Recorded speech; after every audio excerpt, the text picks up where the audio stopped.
Balin, filho de Fundin, foi um anão com uma longa barba branca e que usava um capuz vermelho. Assim ele era descrito nos livros do Tolkien. Só que ele não é um simples anão, mas um descendente de uma linhagem muito antiga que simboliza várias das virtudes desse povo. Por isso, e por já conhecer Erebor, é que ele estava na companhia do Thorin Escudo de Carvalho e era muito respeitado pelos outros. Legal de contar também que após os eventos de O Hobbit, ele frequentou a casa do Bilbo, tomou chá, conheceu o Frodo e contou algumas histórias para o jovem Frodo sobre o seu tio Bilbo, inclusive sobre os itens que ele conseguiu na sua jornada. Bom, o Balin nasceu no ano 2763 da Terceira Era e depois teve um irmão mais novo, o Dwalin. Eles cresceram na Montanha Solitária em Erebor, que era simbólica para os anãos como um lugar onde esse povo prosperou. Não só pelos seus esplendores e riquezas, mas pela habilidade dos seus construtores na arquitetura desse reino.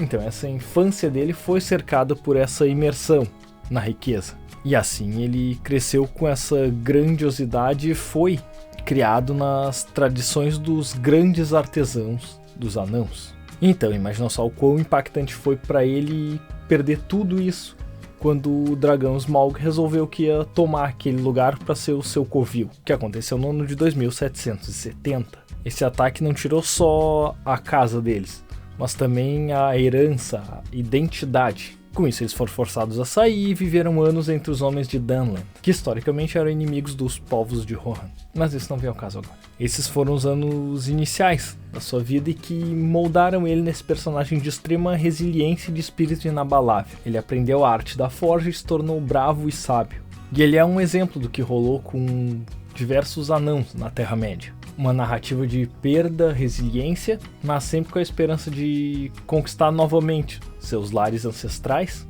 e restaurar essa grandiosidade de outrora. Dá até pra gente traçar com outros povos na vida real.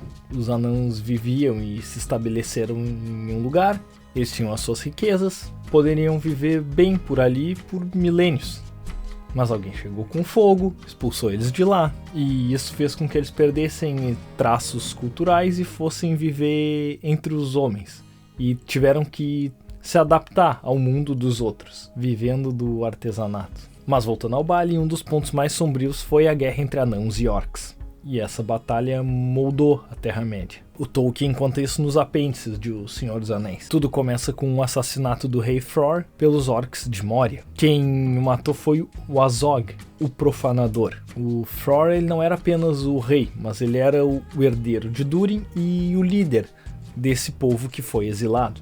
Com isso, o Azog se proclamou governante de Moria e avisou que quem tentasse entrar naquele lugar teria o mesmo destino do antigo rei. Só que assim que o Thrain fica sabendo da morte do pai, ele manda um WhatsApp no grupo dos anãos, convocando todo mundo para retomar Moria, que era deles por direito. Essa é a Batalha de Azanul-Bizar, que ocorreu no vale próximo aos portões de Moria. Nessa guerra, o Balin luta ao lado do Thorin Escudo de Carvalho, e o seu pai, o Fundin, acaba perecendo. Ter perdido o pai nessa batalha pode ser um dos motivos pelos quais mais tarde ele quer retornar a Moria e trabalha para tentar restaurar a antiga glória inicial, como se fosse mesmo uma homenagem ao seu pai. E é também depois dessa batalha que, assim como o Thorin, eles se mudam para as Montanhas Azuis. Ou seja, além de, na perda de um ente querido, ele descobrir a fragilidade da vida, a dura realidade de uma guerra, ele continuou buscando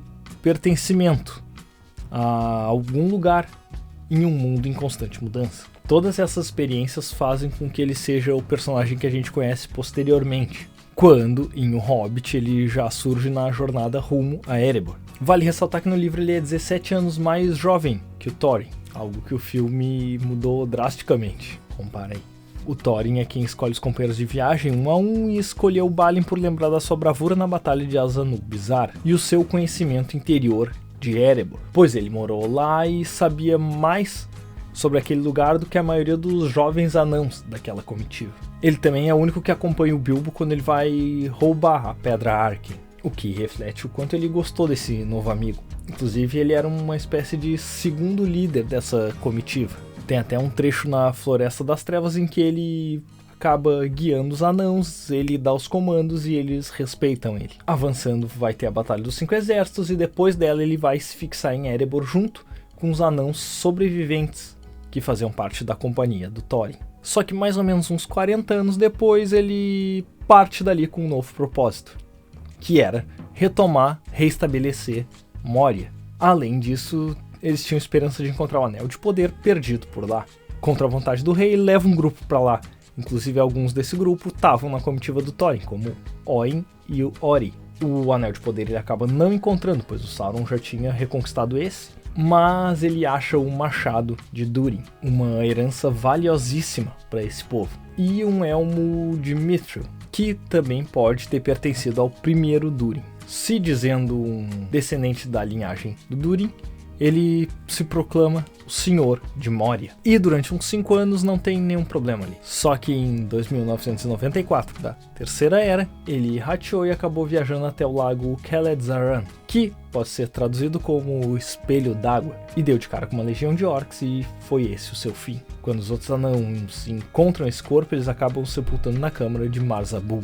E com isso os anãos falham em reconquistar esse lugar, pois nenhum outro tinha essa sabedoria, essa propensão para liderar. Então eles acabam ficando presos nesse lugar e têm fim nas mãos de um mal que há anos havia encontrado aquelas cavernas. Só que uns 25 anos depois, a Sociedade do Anel passa por ali. Eles encontram o livro de Mar-Zabul e descobrem o que os estava esperando.